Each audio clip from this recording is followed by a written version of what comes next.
Really excited to get started here today as people are coming in.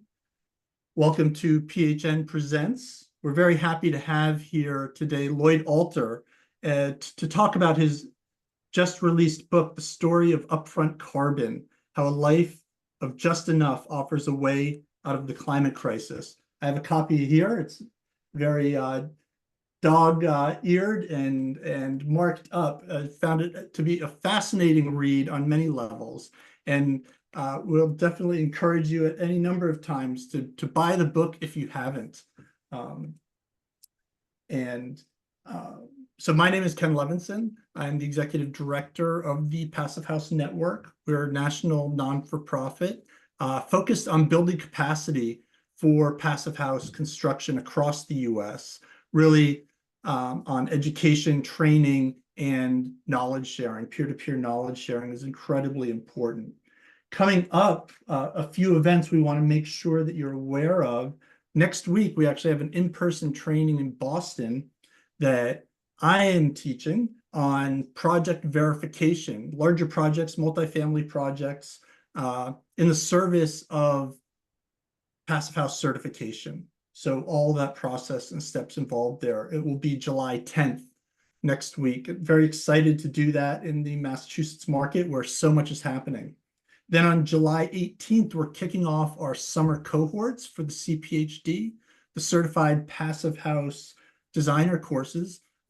There's an Atlantic cohort that covers the Eastern and Central time zones, and then we have a Pacific cohort that covers the Mountain and Pacific time zones. So depending on your region, your time zone, we encourage you to register for one of these upcoming trainings if you haven't. It's really the bedrock for growing passive house. And then I finally want to mention, we're going to have an building electrification symposium online on July 25th, later this month. We're going to have Jessica Grove-Smith from PHI on, talking about kind of the PHI approach to electrification, the primary energy renewable and PER factors, and get into the nitty-gritty of it. We'll look at case studies, single-family home case studies, projects like Hotel Marcel, which is an incredible look at what can be done with electrification and passive house. And we'll have Paul Ormond from Massachusetts telling the story of Massachusetts and their work towards electrification and the role that passive house is playing in that. And so sign up for that if you can. It's free and should be a fascinating afternoon. I'm also looking forward to diving into some of the conversation around electrification today with Lloyd in his book. I'm happy to turn to Lloyd now, and I want to give him a brief introduction, and I'm going to cheat here and just read from the back of the book. And I'll add a little bit, but Lloyd's an old friend of PHN, of the Passive House community in the United States and Canada and globally.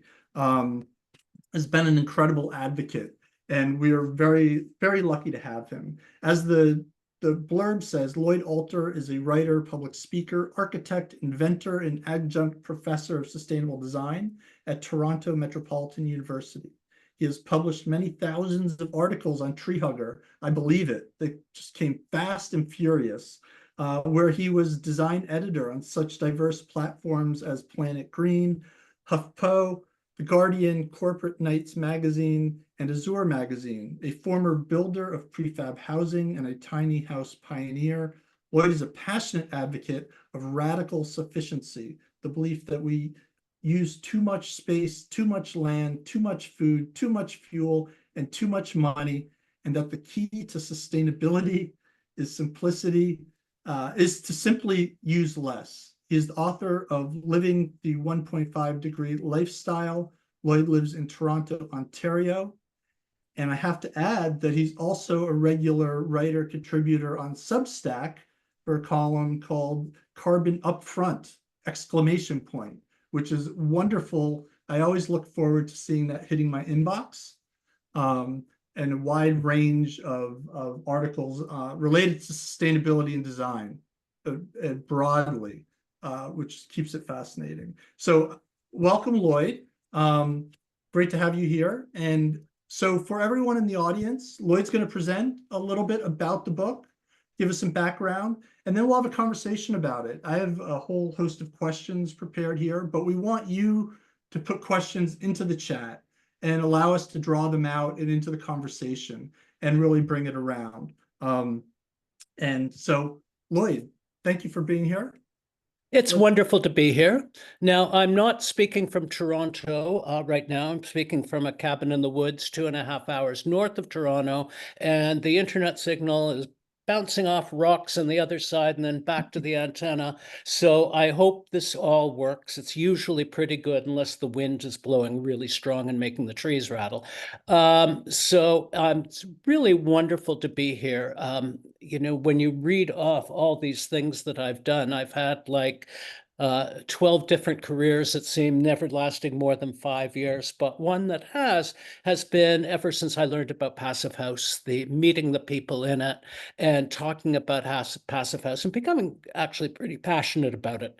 So I'm going to do a quick little slideshow. I really edited it down to be tight and not too many of them. It's now doing this, and this is brand new for me too, this whole thing where you can see me in front of the screen. This is like a new Zoom improvement. So anyhow, here I am in winter on my bicycle, and let's get started. How does this advance? Okay, for 50 years, we've always been preoccupied with energy. It was the big deal. Save energy, energy, energy. And when we went to school, we were taught to worry about energy. When you look at our building codes, they talk about energy. Oh, I got to do this by hand, everyone. Okay. The wrong way. I'm new at this. Sorry. Okay. Really, things changed in 2015 with the Paris Agreement, and suddenly everybody's focus has changed to carbon, and we haven't quite figured that out. We still have energy on the brain in a lot of cases. And they said out of Paris that we have to cut our emissions in half by 2030, and everybody's sort of working towards that. And it was the wrong thing to say. They shouldn't have phrased it that way in Paris. They were trying to set us up, oh, we got to cut and cut and cut and cut. But what they should have said, I think, and what I say is that every ton of CO2 adds to global warming. It's not a matter of cutting in half. It's a matter of now carbon being really important. We have to deal with everything right now. We don't have till 2030.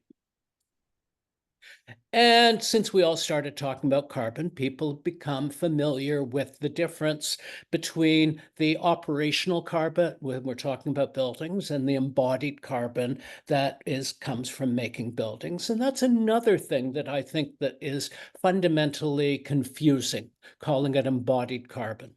And we know also from groups like Architecture 2030 that 40% of carbon emissions come from buildings, making buildings and operating buildings. But 60% is everything else, and we have to be concerned about the whole picture.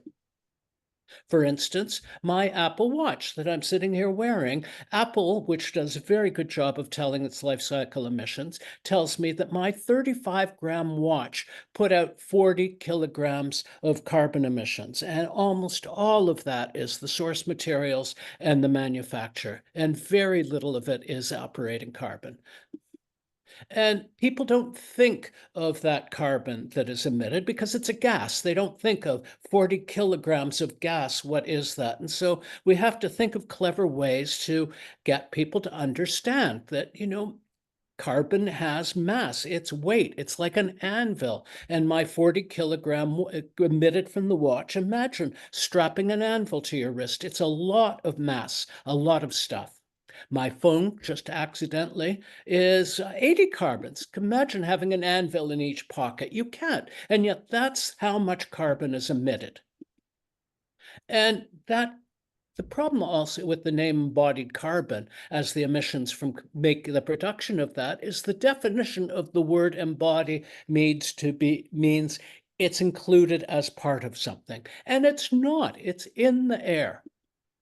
Now, 5 years ago, I had a Twitter conversation with L. Ron Burrell in New Zealand and George Chapa in Australia, but we needed a better name. And L. Ron came up with, well, we'll call it burped carbon or vomited carbon or spiked carbon. And then George said, well, that's a little bit aggressive. How about, let's say, upfront carbon? And I thought this was great and wrote an article about it, and everybody read my article fine. But what really happened is that George was part of this group, the World Green Building Council, and they produced this book bringing embodied carbon up front, and were the first to declare that phases A1 through A5 should be called upfront carbon. And now in Europe and in Canada, upfront carbon has become the accepted term for the carbon that's emitted before the building is occupied.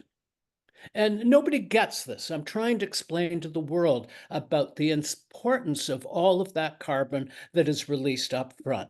My favorite people who don't get it are the Hyundai car company that brought out an electric car and did the ad. Why shouldn't a car have the same emissions as a bike? I said, well, someone, the graffiti person here said, because of the carbon embodied in the materials. JP Morgan doesn't get it with their wonderful new building designed by that wonderful green architect, Norman Foster. They take down the biggest building that was ever demolished on purpose, the biggest building ever designed by a woman architect, Natalie Deblois.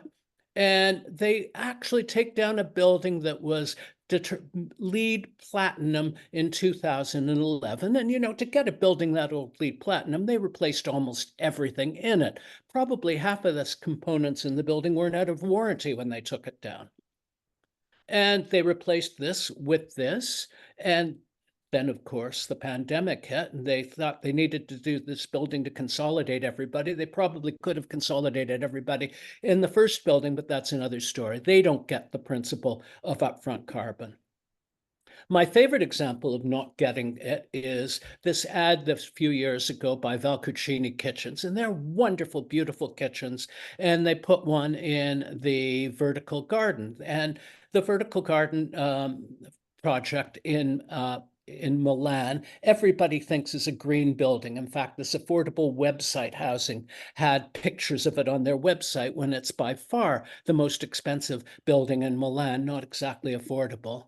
And nobody ever talks about the upfront carbon to hold up all those trees, the giant planters and the giant cantilevers. It's huge. The amount of concrete, it will never in a million years will those trees ever compensate for that. It's the opposite of green.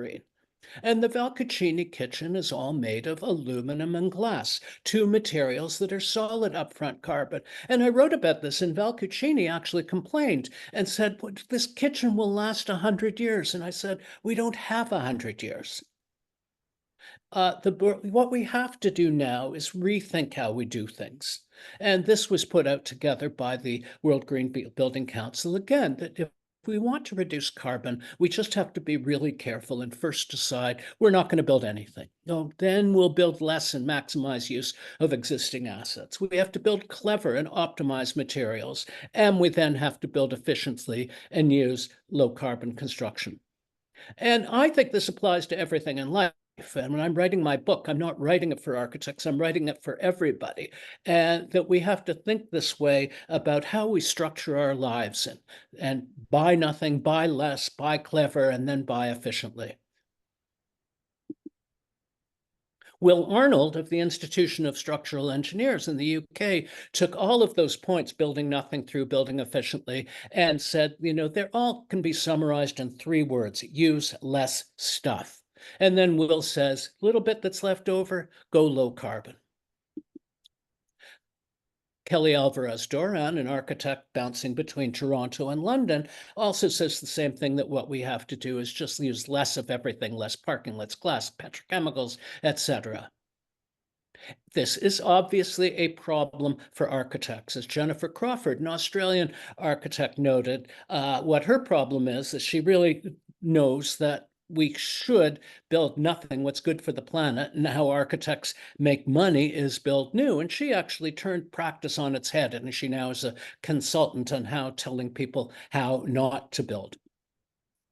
So here we are with Passive House, and I was invited to do keynote address at the Passive House conference in Innsbruck earlier this year. And the day before I spoke, Laszlo here was having everyone hold up signs saying these are the two legs of the Passive House is to have renewable energy and energy efficiency. And this is the future. And I said, no, this is wrong. And when I got up and did my speech on the closing day, I said, no, we have to actually think about a third leg, which is sufficiency. We need efficiency, we need renewables, but we have to avoid demand for energy and materials over the life cycle of the building. And the stupid Zoom thing, I have to talk to you to realize that energy without sufficiency is lost.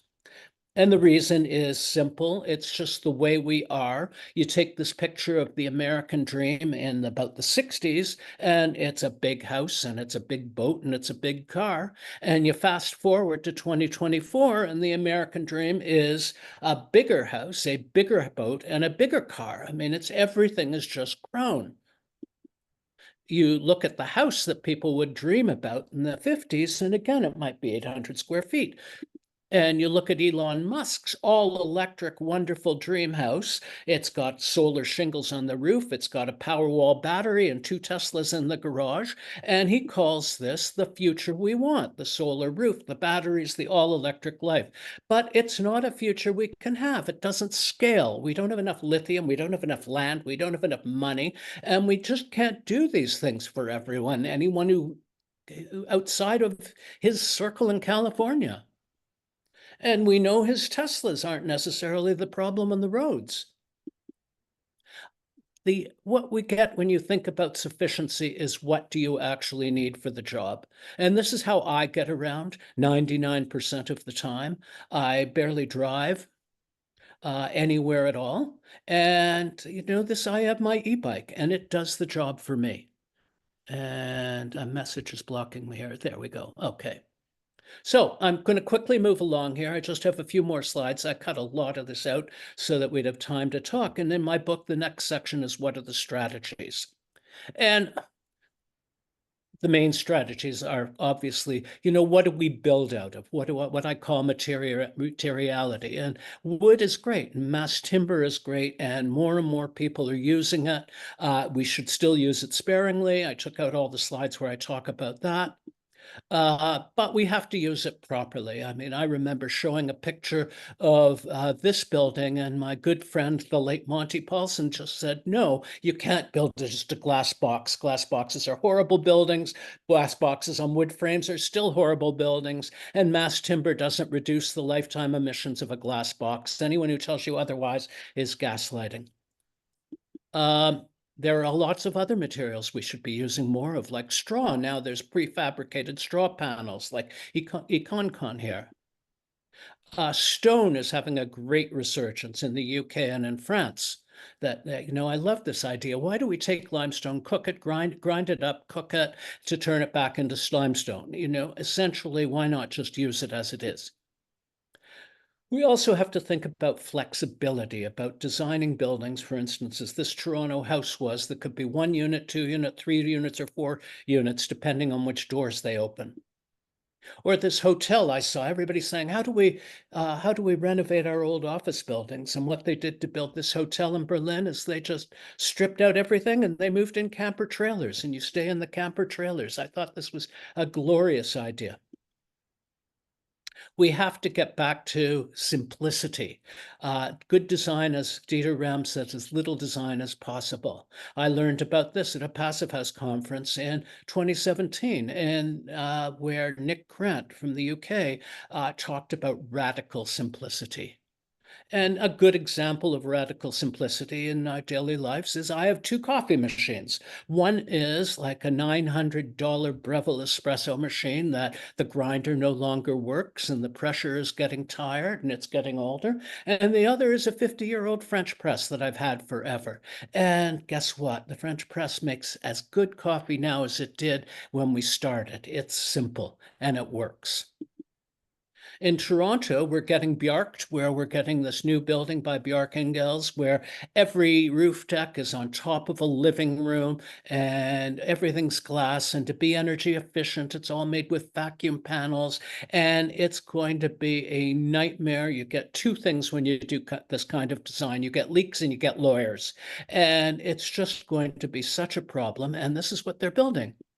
Meanwhile, when I was in Innsbruck, I went on a bicycle tour and I just saw so many simple buildings with simple boxy buildings. They're single stair buildings. They have inset balconies for sun shading. They've got interesting window patterns, but they're basically boxes, simple boxes. And we have to think like they do there. And again, we have to think about all these benefits that come from Passive House, from which they give you. Think about resiliency and about how passive houses don't lose the heat and they don't gain the heat. We have to stop doing things like this, where every balcony becomes a radiator fin. We have to think about intermittency, how our basic passive house designs can really be a thermal battery, that you can start adjusting when the heat goes on and what happens to deal with the intermittency that is both daily and seasonal. And, one study that I read talked about how we would need a 28 times increase in wind generation unless we get efficient and we start building passive house, which means only 4.5 times. And Dr. Feist somewhere here said we can reduce demand at peak by 50% if we go efficient. Finally, and I think the most important clause that we have to think about is how much do we need? This is all going back to sufficiency. Satiety, I can't pronounce it properly. It's really important we have discussions about what is a socially acceptable level of energy consumption. And when you look at all of the things, all of the discussions around the world, they're always talking per capita, how much per person. And you can see that CO2 emissions in the United States and Canada are way up there, and that half the world is living with less than 2.5 tons. And, they're in energy poverty. We have to somehow find a balance where we get less and they get more.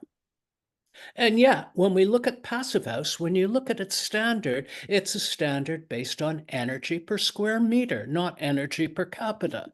So you can build these massive, massive passive houses like this one in the Rockies and this Living Building Challenge House, Desert Rain, that's absolutely massive. And they're huge energy hogs, even though they meet these very tough standards. And Nick Grant did up this graph that basically showed, well, yes, if you look at the kilowatt hours per person in a passive house, as that building goes up in area, you can see that the kilowatt hours per person go up 4 times, and yet it's still meeting the passive house standard. So basically, we have to stop thinking about, is passive house great? No, if it's not too big. You've got to think of the upfront carbon of building it, and you've got to actually think about the energy per person that it's taking to run it, which is significant. I always end with my favorite slide, which is Stockholm in 1928, where where everybody's like bicycling and walking and taking the streetcar. And I keep thinking that this could be New York City in 2028, or Toronto in 2028, or Los Angeles, where people go back and recognize that this is enough. If you live in a city, this is all you need. Anyhow, that's that. Thank you. Wonderful. Thank you, Lloyd. Great presentation. And it's nice. I mean, I should say, for folks who haven't read the book yet, it's teasing out some of the issues in the book, but far from complete, and kind of a different slant on it. I mean, I really love the book. Here it is again. And how you tie a whole bunch of aspects of our lives. I mean, it's really a book about culture in a way. Yes. And you said, I want to back up to just get everybody a little bit more background on you, if you will. So you were an architect, right? Practicing in Canada. Yes. I think in the 1.5 degree lifestyle, you talked about how, you drove a Porsche and you did fancy projects and this kind of personal evolution to where you are today. Could you just give us a minute on your pathway? And we're all on these pathways in Yeah. sustainability and see we learn from that. Well, I had quite an education. I graduated and went into practice when I was very young, and I was in practice for 10 years, and I was a terrible architect. My buildings were not very good, and fortunately with the condo boom in Toronto, almost every one of them is gone. And and one of my biggest clients came into me one day and said, Lloyd, I'm looking for someone to manage all of my development projects. Do you know anyone? And I said, yes. I put up my hand, me. And so I immediately switched from being an architect to being working in a major development company, working on big, big projects and putting them together and flying all over. There was one project that we did where I was doing all the interviews to hire the architect, and I fly to New York to interview Frank Gehry one day, and then I go off to Chicago to hire Helmut Jahn, who in the end we hired, and I worked with them on this massive project that never got built. And I just remembered in going to Philadelphia to see a Helmut Jahn project under construction, and I saw trades that a floor had just been poured, and this trade had to get from one side to the other, and he's rubber boots, and he just starts walking through the concrete right across the floor, leaving his footprints in, what? Somebody's going to have to regrind, repair the whole floor, the whole construction process of building these buildings. Just when I was working on them, I was appalled. So I then went into development on my own and determined that I was going to do it differently. And I wasn't very happy with the way things were going in that. And I won't get into the stories about how I ended up not being a developer, but it wasn't nice. It wasn't pretty. And I then decided, okay, we've got to revolutionize how we build. And that's when I went into working in prefabricated housing. I went to Canada's biggest prefab manufacturer and said, I want to hire the best architects and do beautiful gems of prefabs that people can buy.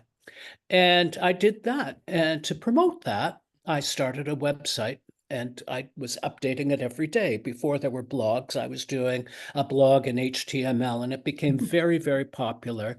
And I quickly found that I was a better writer than I was a prefab salesman. And that is about when I noticed this new site, 2003, 2004, Tree Hugger, and started writing about design for it. And then they started asking me to work full time. And then Tree Hugger got bigger, and it got bought by Discovery, which got bought by other companies.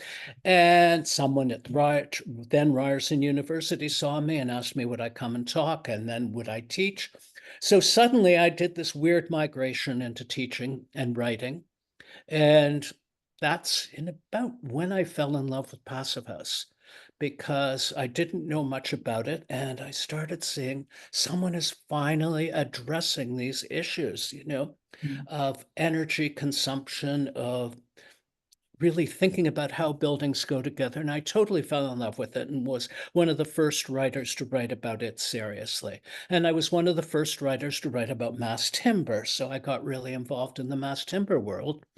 And basically, I don't know how I got the sufficiency bug, but I, there's a lot of talk in the United States, in Europe now, about degrowth. You're not allowed to use the word degrowth in the United States. It's just you're a commie or whatever. It's the D word. But sufficiency is really not that far off the concept of degrowth. Once you understood after 2015 that carbon goes into everything, into our cars, into our Apple Watches, into our phones, and that, you realize this idea of just using less of everything is really critical. And that's where the 1.5 degree lifestyle came out of it. A report came out of Finland that I read that said, this is what we all have to do. Lifestyle emissions by 2030 all have to be less than 2.5 tons per year, and by 2050, 1 ton per year. And a woman, and the 1 ton target's impossible. That's background noise in North America. But like the 2.5, I thought was doable. And so started looking at every aspect of my life, what I eat, how I get around, how I live, and can I do this? And I found that I could do it. And the reason I could do it was that I was a wealthy boomer who was able to buy a house in a walkable community at the time when boomers could buy houses cheap. And I had an internet-based job, so I didn't have to drive to work and things like that. And a pandemic hit, so I wasn't getting on any airplanes anyway. So dealing with transportation and all of these circumstances that let me do this were circumstances that came from privilege. And that we're all of us who are privileged are the ones who can do these things and don't. And that it's the general people out there who, because of advertising and marketing and everything, want to buy the suburban houses and drive the F-150 pickup trucks and to the burger joint and like all the things that everybody does that is so carbon intense is a cultural issue. As you said, it's all about culture, and it all is. So that's where I got to where I got there. And the second book, I'm almost done. I'm almost at the second book. Yes, Tree Hugger closed down, so I had all the time in the world to then go, what is the next step? And this was to go beyond talking about sufficiency just in terms of my life, but to get to how it's the thing for everyone, how a life of just enough is the way out of the climate crisis, and how to convince people that a life of just enough is actually very nice. And I'm sorry, that was a complete run on my whole life, but that's it. No, that was great. It's really nice to get some of that texture and background. With your experiment in the 1 degree, 1.5 degree lifestyle, is this something you've been able to maintain, or you hit, or like how hard is it to live on 2.5 tons of carbon equivalent a year? Well, I had previously downsized my house, cut it in half because it was too big for us, and I wanted to sell, and my wife didn't, so we turned it into duplexed it. So suddenly I was living in a small place that was very nice. Again, I lived in what was basically a 1913 streetcar suburb, so I could get everything that I needed, the necessities, by walking. And people who live in New York or Boston or San Francisco can do that. Um, and I rode my e-bike. I never drive in the city, so that cut out transportation. And we virtually gave up red meat. Now, we backslid a bit. We do have the occasional hamburger. I still don't drive anywhere. I basically hung up the keys. I'm terrified of driving now. And so I backslid a bit, and I'm trying the two biggest things I found when I did the study of my life was that we still had a gas boiler. I have 1913 radiators in my house, and it's really hard to get that switched to a heat pump now. It's just in the UK and France, they've got all kinds of water heat pumps running on decent refrigerants, and they're not here yet. And Apple, the reason I'm still got the old watch and the old computers is that, I was an Apple nut buying everything they made as soon as it came out. And I realized that amortized over the short life that I kept everything, this was a huge part of my footprint. So I still got my 11 Pro and I still got my old Apple Watch, and I'm trying to slow down on buying those things, but I have backslid. I'm looking Yeah. at you on an M3 It is hard. And one of the interesting things, one of the quotes that you took from the IPCC that jumped out at me in the book was from Yamina Sahib. Oh, yes. Sufficiency is a set policy of measures and daily practices which avoid the demand. And this idea of a daily practice is something that, we're going to do better, we're going to do worse, but it's something to stay at it, and it's part of your life. Just I want to fascinating. respond, jump in and respond to Lori Goldman's thing about love e-bikes, but they have lithium batteries. Yeah, yeah, The sure. lithium, they're 1/300th the size of the lithium battery in an electric car. You can get 300 e-bikes running out of one Tesla, and they are recyclable. This is like 90% of lithium batteries now are being recycled in the United States when they come out. So if driving my e-bike keeps me out of a car, I think that's a really, really serious win, even though they do have, as you say, lithium batteries. They just have a little bit compared to a car. A car, you've got 90% of the energy is pushing the car and only 10% is pushing the meat. So that's my response to that. Ken said, Yeah. jump in if I see a question to answer. Yeah, And yeah, so no, absolutely. Well, and we'll feed them in too.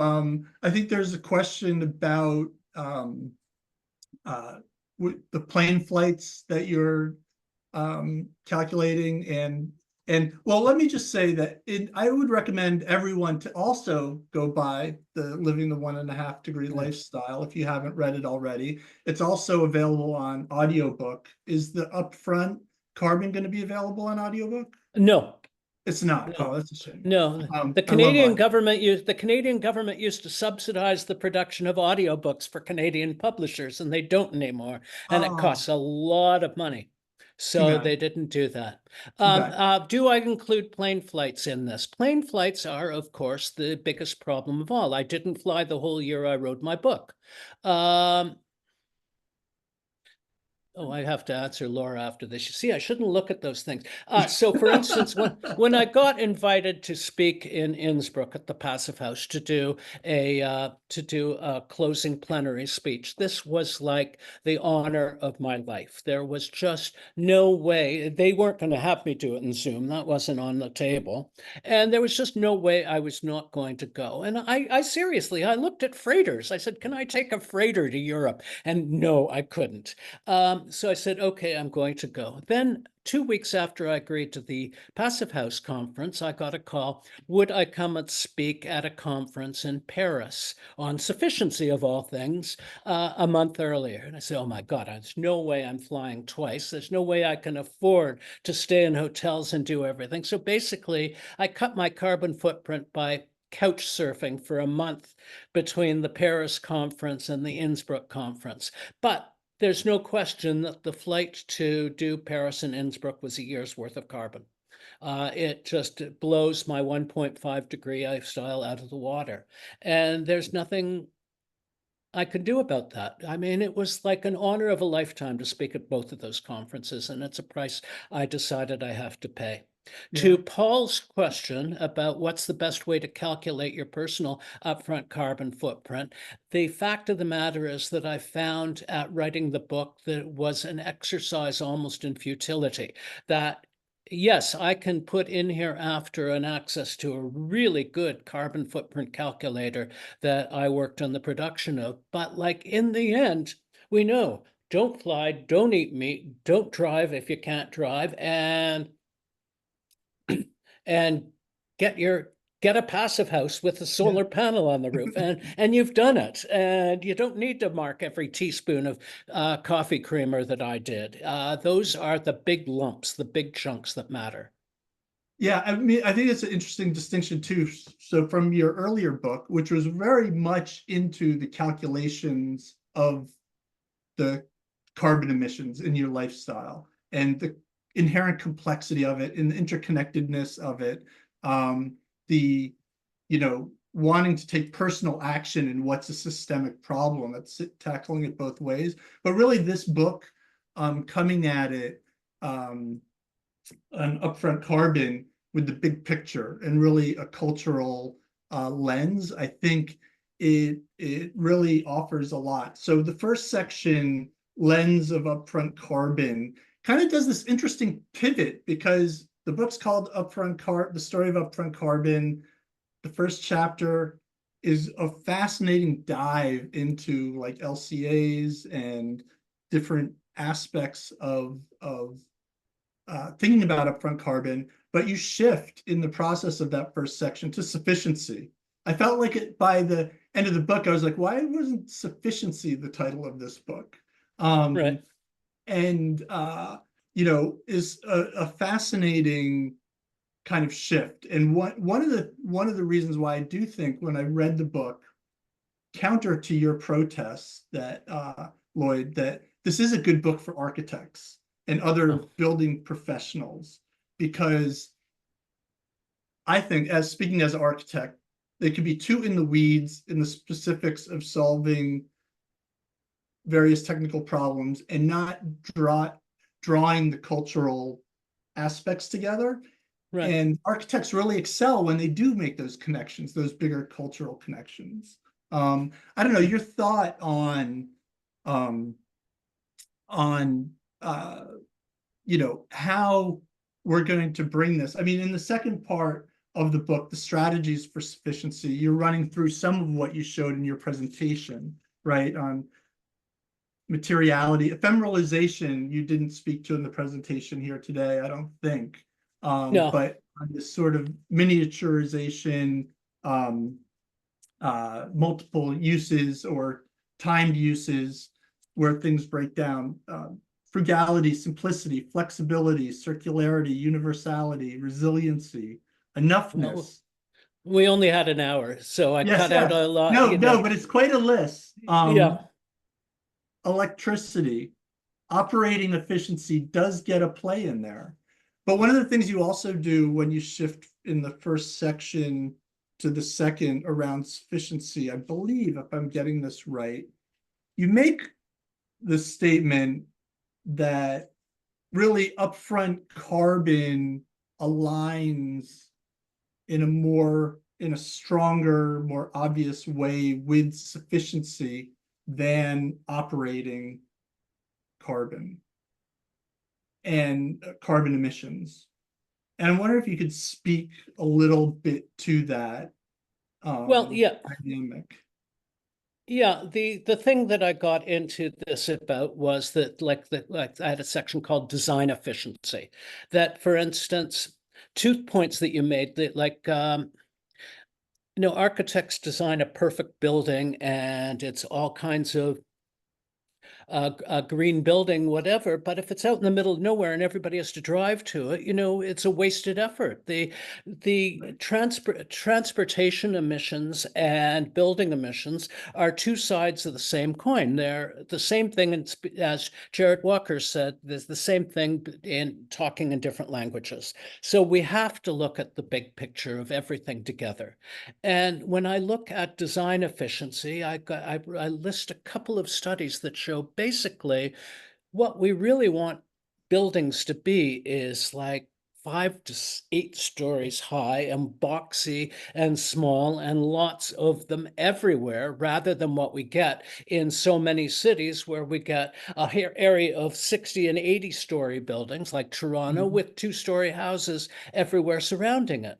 If you look at the overall density of all of New York City and the overall density of all of Toronto, it's really low. And you average it out, it's really low. But if you compare it to Paris or Innsbruck or Montreal, even, where they've got this wonderful plateau district of all these 3-story buildings with outdoor stairs, incredibly dense, that, we can design things differently and significantly reduce the upfront carbon emissions.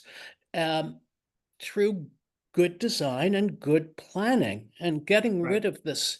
And so that's the point I was trying to make there, that I think that operating efficiency, I take operating efficiency as a given by just saying everything should be passive house anyway, and the problem of operating efficiency is solved. We know how to deal with operating efficiency. Right.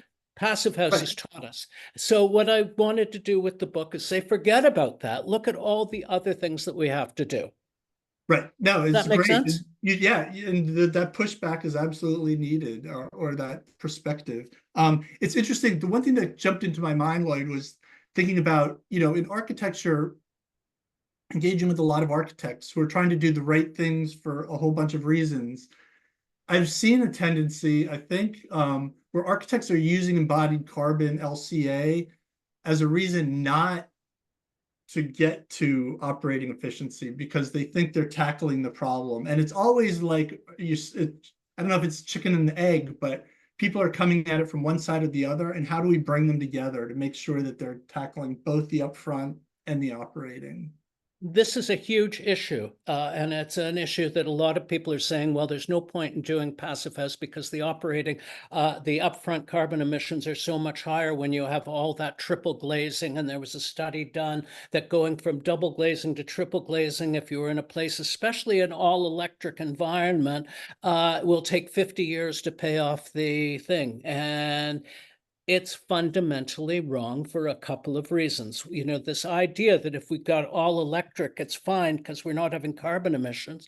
We've got a lot of people that we have to keep warm in the middle of January. And if you don't have operating efficiency, we're going to need that 28 times as much generating capacity as we have now. A Quebec architect, Evelyne Bouchard, did a wonderful study of her own passive house.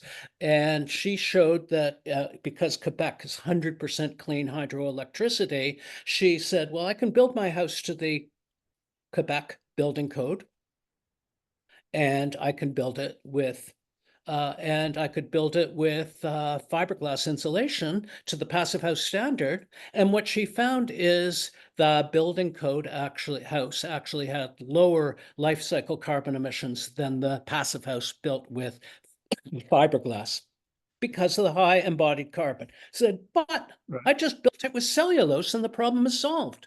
You know, you build with low carbon insulation and you've got a problem. And you size the windows to what you need for the view and what you want, instead of saying, I got to do these giant, expensive, imported German windows because I Right. want a wall of glass. You don't need a wall of glass. Right. So, you know, the thing is that, and if you look at her house, I wish I could put a link in here, but I'd have to look it up. I wrote about it for Green Building Advisor.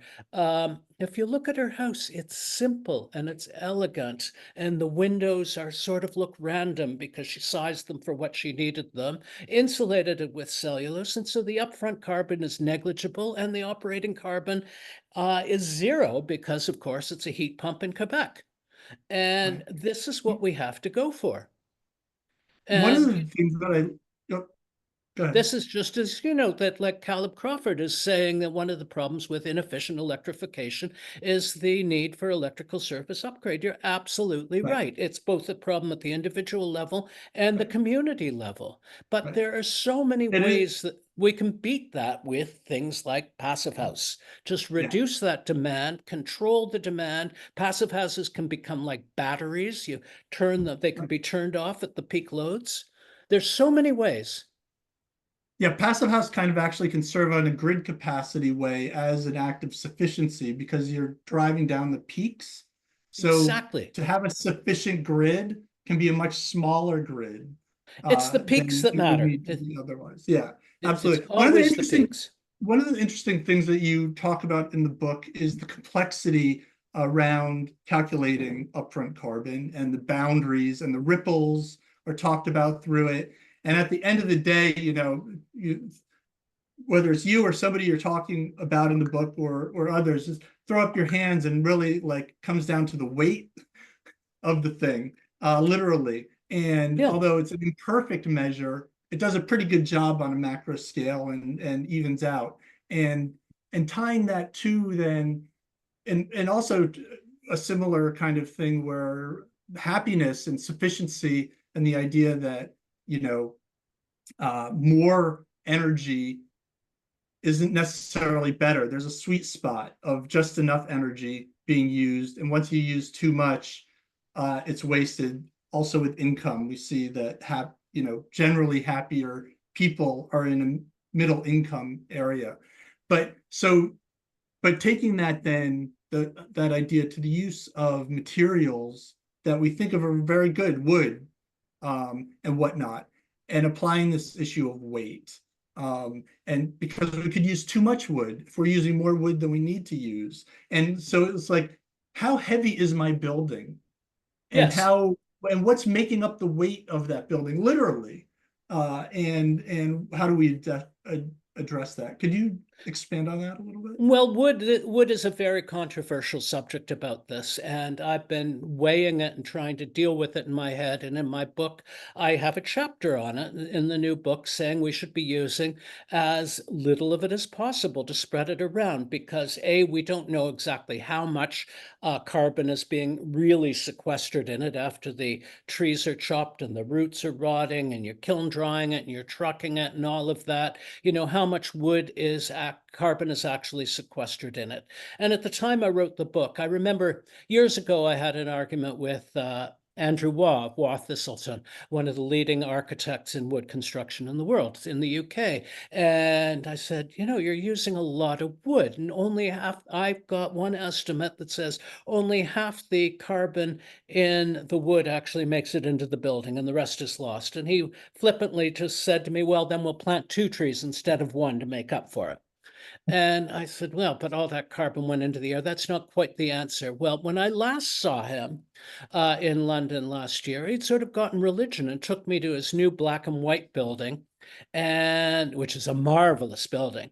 And he was very proud to point out, hey, look at this, Lloyd, we're using 40% of the amount of fiber per square meter than we did when we started doing mass timber. You know, we've got smaller columns using LVL and better engineering, and we've figured out the most efficient spans to get the thinnest CLT, and that even he, the leading proponent of mass timber, was saying, yes, we have to use it as efficiently as possible. That there, you know, it's all got to be replanted and it's all got to be dealt with carefully, and we want to use it as little as possible. And you know what? It's really elegant when you get more slender columns and smaller beams. It Mm, actually is a better looking building. And I think they're doing marvelous jobs. But you can't just think, you know, it used to be, oh, using more wood, sequestering more carbon, isn't that great? I said, no, because you're chopping up more forest and you got to plant more forest. right. Is Yeah, that an great. Great answer to point. the question? Yes, Just that was we've got to excellent. use less of everything. Less of everything. So uh, we have a comment on the I don't know if it's controversy is the right word, but the tension, if you will, between focusing on personal footprints and then we've got the corporate responsibilities and where people are putting their energy and focus. And because we need systemic change to really make the change, but there's a role personally in this. I wanted to just throw in a couple more things from your book to address this question. You have a part on the kind of doomers that you call, which say, oh, it's too late, there's nothing to be done. You know, but how do we, you know, maintain a positive sense of what the IPCC puts out in terms of looking to sufficiency as a way to dramatically reduce carbon emissions. And then from the other side, the last layer to it is like you quote David Wallace Wells, making it a moral question that it's simply criminal that we are consuming as much as we are when so many, you know, can't consume at all. I'm Right. totally misquoting that, but let me see if I can find that. It's But go no, ahead. but I agree. You know, the question about the corporate thing, you know, yes, it's very important that we all belong to Extinction Rebellion and do our protests like you, I know, have for years. Get out there in the streets is important. But the fact of the matter is the best way to deal with corporations is to stop buying what they're selling. That this is, if you look at what happened in the pandemic, when we all stopped buying airplane flights and we all stopped buying gasoline and natural gas, you know, half of the frackers went bankrupt, half of the airlines had to get bailed out. The fundamental way in a free market to change the marketplace is to stop buying it.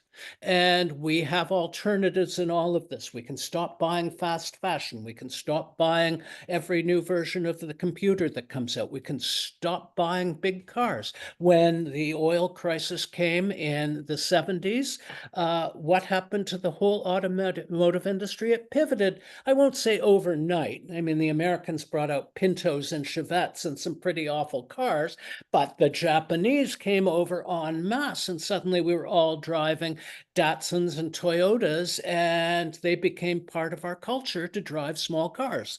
So attitudes can change. Economics and the marketplace are the best way to make it change. If gasoline wasn't sort of subsidized to the degree that it is in North America, we'd drive cars like Europeans do, which are mostly a lot smaller. There are a few jerks driving SUVs I see in the UK, and Land Rovers are pretty big, but they're the minority. Whereas here, the best-selling vehicle in North America is still the F-150 pickup truck. So, economics can change this. The tax system can change it. A carbon tax can change it. Yeah. If I could go forward on that, and your fourth chapter is Everything Connects, where you bring it all together. And it is, I mean, I do think it connects personal action with the systemic action and the different sectors and how we can interact with it. If you could talk a little bit about that, you give some great advice or descriptions on dealing with different segments. To set it up, you quote Richard Farina. If the global population is to live safely within sustainable carrying capacity, we've got to reimagine the good life by embracing simpler ways, living based on notions of moderation, frugality, appropriate technology, and so forth. I mean, it is like a culture shift of the highest order. And part of that is dealing with water, dealing with food, clothing, and so forth. And so how do you see, and some of these you are connecting with the terminology that you describe, the categories of intermittency and flexibility, circularity, and whatnot. How do you see, that interconnectedness in your life and how we should look at it? I have a chapter when I get in the last section of the book gets, I think, sometimes a bit silly when I look at particular things that I pick, whether it's a puffer jacket or a hamburger. Oh, the stuff. But stuff section. And I'm particularly obsessed with the hamburger as an example of where society has gone wrong, and that the hamburger basically boomed because it's portable food. You can hold it in your hand. So what we got post-World War II was the immense growth of the suburbs, the immense growth of everybody driving everywhere, and with that, the immense growth of McDonald's selling portable food. So that suddenly, the sit-down restaurant disappears. They've outsourced all of our dining to our car, which is why the cars get bigger. The cars have cup holders that can hold gallons. Some cars, like Ford, puts one with a mini fridge in between the front seats. All of these things designed around basically the hamburger as a function of the automobile. And our lives changed because of that, and our houses got bigger, our cars got bigger, all so that we could, instead of shopping in our neighborhood, walking to the greengrocer and to the butcher, so that we could drive once a week to the big box, the Walmart, or wherever, the Kroger's, and fill our giant fridges. So everything got huge to get around this car-based lifestyle. And I just finished a wonderful book that I just reviewed, Nicola Twilley's book, Frostbite. And Frostbite is all about the cold chain. And she has a chapter in it that I would have loved to have read before I wrote my book, where a person tried to make his own hamburger. Basically, yes, there's the cow, but I also want the onion, and I want the tomato, and I want the lettuce. And what he found when he was trying to grow all these things, that they all grow at different seasons. that you can't get a tomato at the same season that you get the onion or this or the or something else, that basically, without this worldwide massive cold chain that brought us vegetables from California at different times, everything being brought in by truck to be assembled in this factory beside the highway that we drive to. You start with the hamburger and you think, okay, it's red meat. It's got a carbon footprint of 700 grams of carbon or whatever it is. But then you have to multiply that by the time that the truck is idling, by the heat island effect of the giant parking lot. And now reading this book, the cold chain of, the tomatoes and the onions and the lettuce and everything else coming from all different parts of the world at the same time. It's incredibly carbon intensive, the whole idea, just so that you can hold a hamburger in your hand. And this is the Yeah. question about boundaries and life cycle analysis and all that. What is the boundary of a hamburger? It's like knocking down a tree in Brazil to grow soybeans, to feed the cow, to ship it all over. It's mind-boggling. It's And ripples everywhere. it Yeah. ripples everywhere, which is why I keep saying we've got to go back to the sort of basic ideas of, I want to know where this stuff comes from. Right. And Yeah. So, I mean, if I may interject, I thought the intermittency strategy was probably came off as one of the harder ones, where you're eating food in season. Makes total sense. I don't know if I right. could stay married, insisting on it. The you end the book talking about a prosperous ascent, ideas of frugal abundance, Yeah. a future of renovation and repair, and this kind of pointing to degrowth in a post-capitalist society. You don't go there because you describe it as the third rail. Yeah.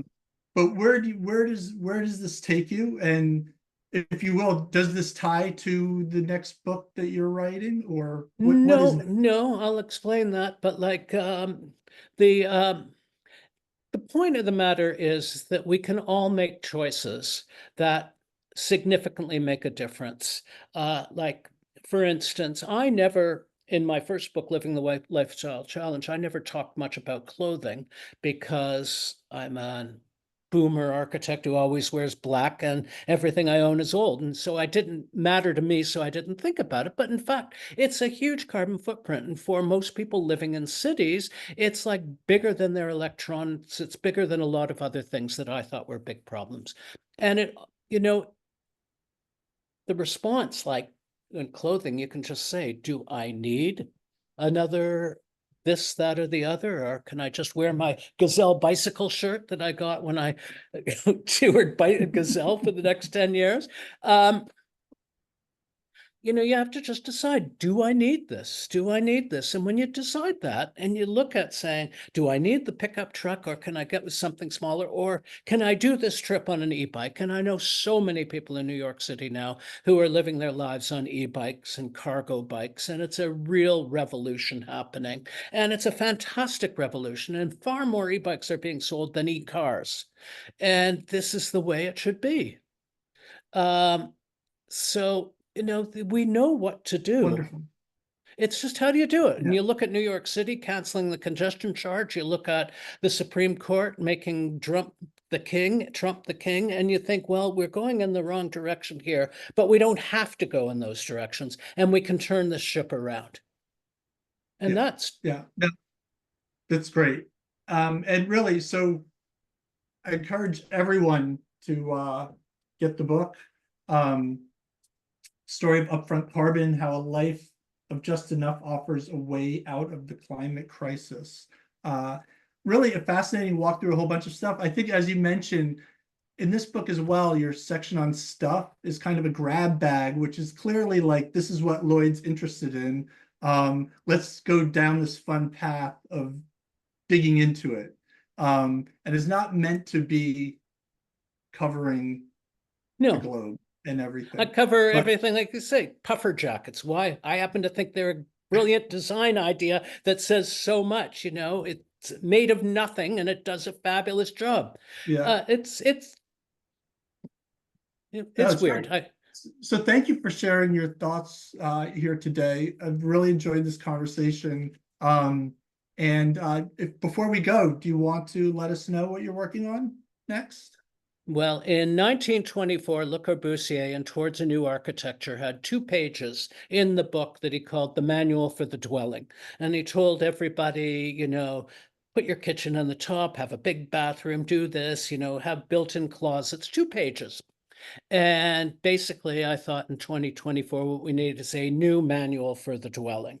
So Mm, what I'm doing is taking everything I've learned over all of the years about everything from healthy house to bathroom design to kitchen design, and I'm just doing a book that's, everything I ever learned about housing, about what should be in a house.